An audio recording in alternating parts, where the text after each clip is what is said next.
Après l'installation du dossier électronique du malade. Juste au lancement de l'interface dédiée au SuperAdmin. On trouve plusieurs boutons et onglets sur cette interface.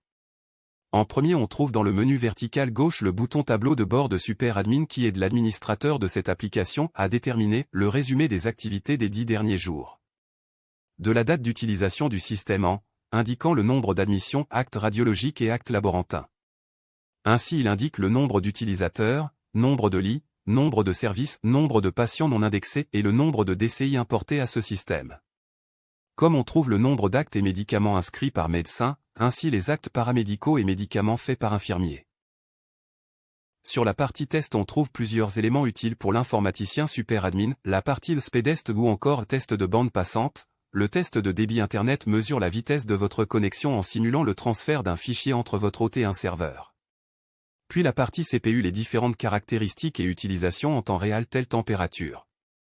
Ensuite la partie système, là on distingue le temps réel et le dernier démarrage du set plateforme. Partie réseau, on distingue l'IP, l'interface de la hôte du système, émission et réception en temps réel. Partie interconnexion, là on détermine si cette interconnexion de la hôte est active avec les différents organismes, ministère de la Santé, ministère de l'Intérieur et CNAS.